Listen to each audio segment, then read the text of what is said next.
नमस्कार, आप देख रहे हैं एसकेपी लाइव न्यूज़। जनता की कमाई को नगरपालिका के अधिकारी व कर्मचारियों ने लगाया लाखों का चूना। आपदा को कैसे अवसर में बदला जाता है, यह कई नगरपालिका के कर्मचारियों से सीखे। बारिश होते हुए भी हो गया शहर में सैनिटाइजर का छिड़काव। आरटीआई कार्यकर्ता सुनील सावंत ने नगरपालिका पर लगाए आरोप, किए दस्तावेज पेश, मीडिया के समक्ष कहा लोकायुक्त में करेंगे शिकायत।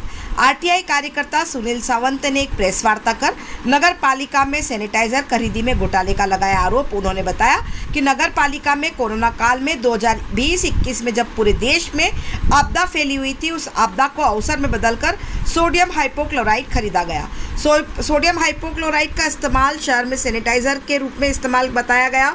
नगरपालिका ने 35,000 लीटर सोडियम हाइपोक्लोराइड खरीदा, जो कि 41 रुपये 30 पैसे प्रति लीटर की दर से अंकित बिल्डकॉन से खरीदा गया है। वही बिल का भुगतान 14,45,500 रुपये किया गया। सावंत ने प्रेस वार्ता में बताया गया कि इस खरीदी के बाद जुलाई से लगाकर नवंबर 2020 तक लॉग बुक में ट्रैक्टर व फायर ब्रिगेड से छिड़काव करना बताया। यह भी बताया कि लॉग बुक में वाहनों के नंबर नहीं डाले गए हैं। सैनिटाइजर को फायर ब्रिगेड और ट्रैक्टर को इशू करना बताया। वहीं नगरपालिका ने लॉग बुक में जिन तारीखों में सैनिटाइजर छिड़काव करना बताया है, उन दिनों में शहर में बारिश हो रही थी। कृषि विभाग के द्वारा जारी बारिश मापक सूची भी उन्होंने प्रेस से साझा की, जिससे इस घोटाले के आरोप पुख्ता होते हैं, यह उन्होंने कहा। नगरपालिका की स्टोर शाखा के द्वारा आधी अधूरी जानकारी वर्तमान में उपलब्ध कराई गई है, जबकि लगभग 35 लाख रुपए के सैनिटाइजर खरीदी के बिल लगे हुए हैं। जितना सैनिटाइजर खरीदा है उसकी आवक जावक का रिकॉर्ड नहीं है। वह जिन महीनों में स्टोर के द्वारा ट्रैक्टर व फायर ब्रिगेड से सैनिटाइजर का छिड़काव होना दर्शाया गया है, उन तारीखों का मिलान वाहन की लॉग बुक से नहीं हो रहा है। उन्होंने जिम्मेदार अधिकारी पूर्व CMO Vijay Sharma, store keeper Puneet Tiwari पर कार्रवाई की मांग की है। उन्होंने मीडिया के सामने समस्त दस्तावेज प्रस्तुत किए, जिसमें नगरपालिका के द्वारा लाखों रुपए का भुगतान किया गया है। देखिए खबर एसकेपी लाइव न्यूज़ पर। मामला क्या, पत्रकार बंधु, मैंने 2 महीने पहले यहाँ प्रेस वार्ता में बताया था कि 25 लाख का जो आगे रिपेयरिंग के बिटवीन का घोटाला हुआ, उसकी शिकायत लोकायुक्त तो भोपाल, प्रदेश के मुख्यमंत्री, प्रमुख सचिव और कमिश्नर सबको शिकायत कर दिए, जिसमें आज सब पत्रकार बंधु से साक्ष्य सबूत है। लोकायुक्त की उस शिकायत काफ़ी है। दूसरा उससे बड़ा घोटाला एक और था लॉकडाउन के अंदर, वर्ष 19-20 के अंदर, कोरोना माह 7-8 महीने के अंदर हाइपोक्लोराइड जो दवाई देती है कोरोना की, उस दवाई को नगर पालिका परिषद विजय शर्मा तत्कालिक सीएमओ कार्यकाल में मैंने सूचना दिया, जानकारी ली। उसके अंदर बताया गया है कि हमने फलाना फायर ने स्थिति दवाइयाँ डाली गई 2020 से 7वां, 8वां, 9वां, 10वें महीने के अंदर। पत्रकार बंधुओं, जब मैंने सूचना करने का तो जो मुझे लागू थी, इसके अंदर नियम ये रहता है कि आपने दवाई किस वाहन के अंदर डाले, वाहन के नंबर रहते हैं और वाहन के नंबर किस कर्मचारी को इसके हस्ताक्षर होते हैं। इस लॉग बुक के अंदर कहीं भी जो स्टॉक रजिस्टर के अंदर न वाहन के नंबर है, न फायरों के नंबर है, कुछ भी नहीं है और किसको ये भी नहीं। जब मेरे पास कुछ दस्तावेज थे पूर्व में, उसके अंदर मैंने पाया कि ये 7वें-8वें महीने के अंदर दवाई डालना बता रहे हैं। इसके अंदर कहीं जो फायर है, ये जो है, ये कहीं तो अपने गैरेज पे खड़े हैं और ये कहीं जो उसी माह 7वें-8वें महीने के अंदर गैरेज पे खड़े बता रहे हैं, बगीचे को पानी डालना बता रहे हैं। उन्होंने 3 महीने के अंदर किसी भी फायर ने दवाई डालना नहीं बताई है। मतलब इन्होंने पूरी स्टॉक रजिस्टर जो दवाई के 14,500,000 की है, वो फर्जी स्टॉक रजिस्टर एंट्री करी। अगर आपने फायर में डाली तो इसकी एंट्री होती।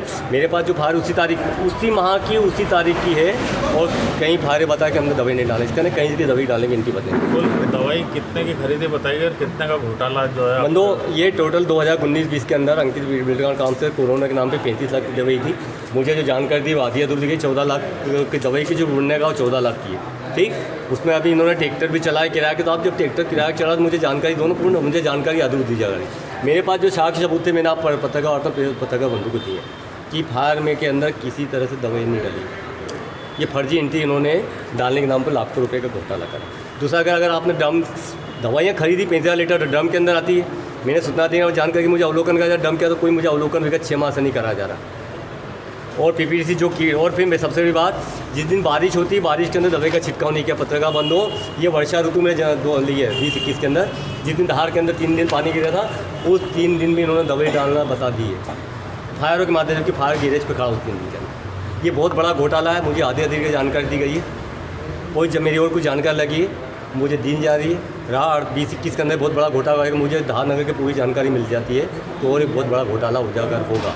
इसको लेकर आपने आगे कहीं शिकायत नहीं, मैंने अभी कहा ना, इसकी जो अभी दवाई वाले घोटाला करूँगा, मैंने गड्ढे वाली कर दी। अब इसके पूरे दस्तावेज आते हैं तो मैं शिकायत तो मैं शिकायत वापस करूँगा। और सबसे बात वही बताना चाहता हूँ, मैं शायद पहली बार मुझे बहुत दस्तावेज आते नहीं है जो भी, बाकी देश के प्रधानमंत्री गृह मंत्री को 100 रुपये की स्टाम्प में नोटरी करके मैं विजय शर्मा कार्य का 2 साल की जांच कराने लिखो और उनके मोबाइल की जांच की जाए, उनकी की जाए, क्योंकि बहुत बड़ा करप्शन दहाड़ के अंदर हुआ 2 साल के अंदर। और सर्वेक्षण अभियान के अंदर तो और बहुत बड़ा घोटाला है। मुझे जानकारी पूरी नहीं जा रही, आधी अधूरी जानकारी, अपील ने आदेश के ऑफिस की बात नहीं जा रही है, ये सब आधी अधूरी जानकारी। वो पत्रिका बंद हो, मैंने भी एक गड्ढे वाला और जो आपको बताया था उस गड्ढे के अंदर सबसे बड़ा घोटाला, ये घोटाला जो रिपेयरिंग वाला मामला आपको पेश, उसके अंदर ये देखिए 10वें महीने के अंदर जो है 8वें महीने में आप दवाई खरीद रहे हैं 28/8 को, 28/10 को, और 8वें महीने में पहले 2 महीने पहले डालना बता दी दवाई उस फर्मा की, ये भ्रष्टाचार के सबूत मिला। ये मैंने किए जो है लोकायुक्त प्रमुख सचिव CM सबको मैंने शिकायत जिसकी करी है, वो वैसा ही कोरोना वाला भी करना है। आपका नाम बताओ। और मेरा आपसे एक निवेदन, मैं आपके माध्यम से धाकिंदा निवेदन करता हूँ कि जिसके भी शॉप पे घरों पे जो मोबाइल कैमरे लगे हैं, अगर आप मेरे मोबाइल नंबर 94-259-69234 पे दे दें, जैसे भी मुझे सहयोग करें व्हाट्सएप भेजें, आपके मैं सहयोग चाहता हूँ, क्योंकि धार नगर में जिस तरह से दवाइयों का पाउडर का उनको घोटाला को मैं